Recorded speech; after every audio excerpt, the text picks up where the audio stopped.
नमो नमः। हमारे चैनल संस्कृत बोध में आपका बहुत बहुत स्वागत है। जैसा कि आपको पता है कि हम समय समय पर अच्छे अच्छे श्लोक आपको बताते हैं। पिछले श्लोक में हमारे व्यूवर्स ने विद्यार्थी जीवन पर श्लोक जानने पर कमेंट्स किया था कि आप विद्यार्थी जीवन पर श्लोक बनाएं। तो आज हम आपके लिए विद्यार्थी जीवन पर श्लोक लेके आए हैं। इसी तरीके से अगर आपको भी किसी विषय पर श्लोक जानने की इच्छा है तो प्लीज़ कमेंट्स करके ज़रूर बताएं। तो आज हम विद्यार्थी जीवन पर चर्चा कर रहे हैं। विद्यार्थी जीवन हमारे जीवन के सबसे महत्वपूर्ण चरणों में से एक है। यही वो चरण है जहाँ व्यक्ति के जीवन की दिशा और दशा तय होती है। विद्यार्थी जीवन में ज्ञान अर्जित करने और जीवन के आवश्यक मूल्यों को सीखने पर जोर दिया जाता है, क्योंकि यही ज्ञान एवं यही मूल्य आगे जाकर व्यक्ति के चरित्र का निर्माण करते हैं और उन्हें सफल बनाते हैं। इसीलिए यह अत्यंत आवश्यक हो जाता है कि विद्यार्थी काल में व्यक्ति को सही ज्ञान एवं सही मार्गदर्शन प्राप्त हो सके।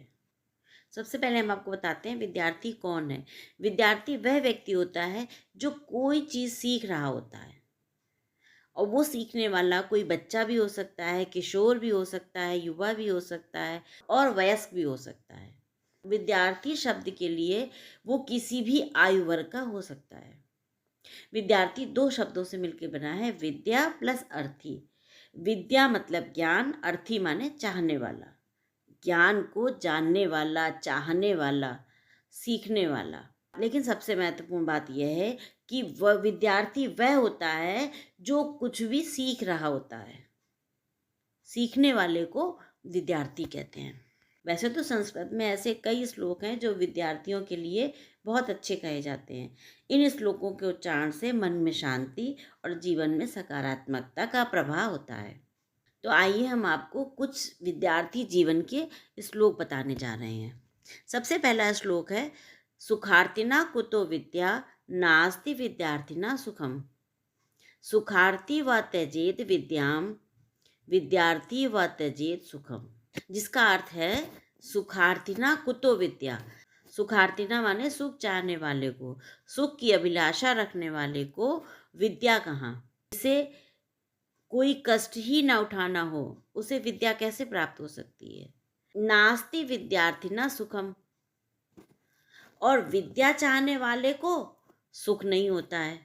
सुखार्थी व त्यजेत विद्याम और विद्यार्थी व त्यजेत सुखम। जिसका अर्थ है, सुख की इच्छा रखने वाले को विद्या की आशा छोड़ देनी चाहिए।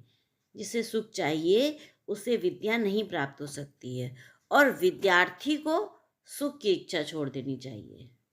जब तक वो विद्यार्थी है, जब तक वो सीख रहा है, जब तक वो पढ़ रहा है, सीख रहा है, तब तक उसे सुख की इच्छा छोड़ देनी चाहिए। जिसे सुख की अभिलाषा हो उसे विद्या कहाँ से, और विद्यार्थी को सुख कहाँ से। सुख की इच्छा रखने वाले को विद्या की आशा छोड़ देनी चाहिए और विद्यार्थी को सुख की अभिलाषा छोड़ देनी चाहिए।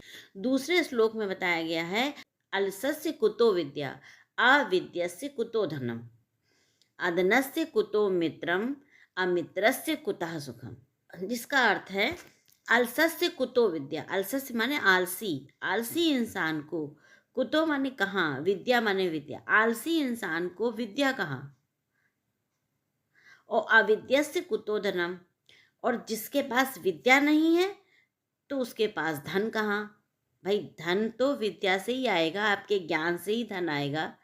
जिसके पास विद्या नहीं है उसके पास धन कहाँ से। और अधनस्य कुतो मित्रम, और जिसके पास धन नहीं है उसका कोई साथी नहीं होता है, कोई मित्र नहीं होता है। अगर आपके पास आज धन है, आप संपत्ति है, तो सैकड़ों मित्र होंगे, और आज आपके पास कुछ भी नहीं है तो एक भी मित्र पास में खड़ा नहीं होगा। तो धन विहीन को मित्र कहाँ। और अमित्रस्य कुतः सुखम, जिसके पास खूब सब कुछ है लेकिन अगर कोई साथी नहीं है, कोई मित्र नहीं है, तो सुख कहाँ। बताया गया है। तो इसका बेस क्या है, विद्या। अलसस्य कुतो विद्या, आलसी इंसान को विद्या कहाँ, और विद्या नहीं है, अविद्यस्य कुतो धनम, विद्या नहीं तो धन नहीं है, और धन नहीं है तो मित्र नहीं है, और मित्र नहीं है तो सुख नहीं है। इसलिए विद्या पर कंसंट्रेट करें और विद्यार्थी जीवन में विद्या को अवश्य ग्रहण करें। तीसरे श्लोक में वास्तविक में विद्यार्थी जीवन कैसा होना चाहिए इसके बारे में बताया गया है कि हम कैसे सफलता को प्राप्त कर सकते हैं, विद्यार्थी जीवन कैसा होना चाहिए।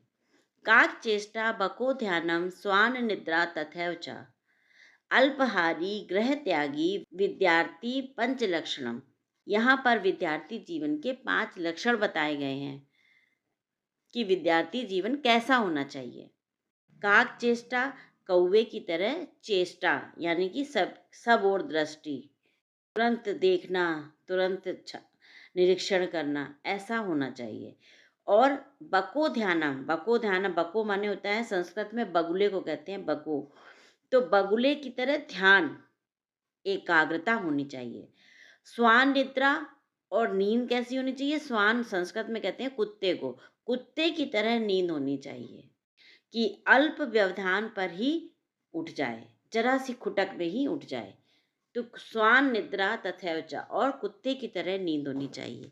अल्पहारी गृह त्यागी, अल्पहारी मतलब थोड़ा भोजन करने वाला होना चाहिए, कम भोजन करने वाला, क्योंकि ज़्यादा भोजन करने से आलस आएगा। तो अल्पहारी होना चाहिए। गृह त्यागी, गृह त्यागी अपने घर और माता पिता को अधिक मोह न रखने वाला, यानी कि उसी में फंसे नहीं रहने वाला। तो मौका पड़े अगर तो गृह त्यागी हो। विद्यार्थी पंच लक्षणम, विद्यार्थी के ये 5 लक्षण बताए गए हैं। इस श्लोक का ज्ञान हर विद्यार्थी को अवश्य ही होना चाहिए। यह श्लोक केवल संस्कृत में लिखी हुई कुछ लाइनें नहीं हैं, बल्कि अपने आप में विद्यार्थी के लिए एक मार्गदर्शन है। इस श्लोक में बताया गया है कि एक विद्यार्थी में क्या क्या गुण होने चाहिए। उसके जीवन का ये जो विद्यार्थी काल है, ये जो चरण है, वो चरित्रार्थ हो सके। प्रथम पंक्ति में बताया गया है कि कौवे की भांति सब कुछ जानने की चेष्टा होनी चाहिए, बगुले की तरह एकाग्रता व ध्यान होना चाहिए, कुत्ते की तरह क्षणिक नींद वाला होना चाहिए, कम भोजन ग्रहण करना और गृह त्याग अर्थात घर का त्याग करना। यह विद्यार्थी के 5 लक्षण बताए गए हैं। उम्मीद है आपको विद्यार्थी जीवन पर जो हमने श्लोक बताए हैं, जिनका हमने श्लोक के साथ साथ उनका अर्थ और व्याख्या करने की कोशिश की है, आपको अवश्य पसंद आएगा। अगर आपको हमारे ये श्लोक पसंद आते हैं तो हमारे चैनल संस्कृत बोध को सब्सक्राइब करें और ज़्यादा से ज़्यादा लाइक व शेयर करें। और आगे आपको किस संबंध में, किस विषय पर श्लोक जानने की इच्छा है, प्लीज़ कमेंट्स में ज़रूर बताएं। धन्यवाद।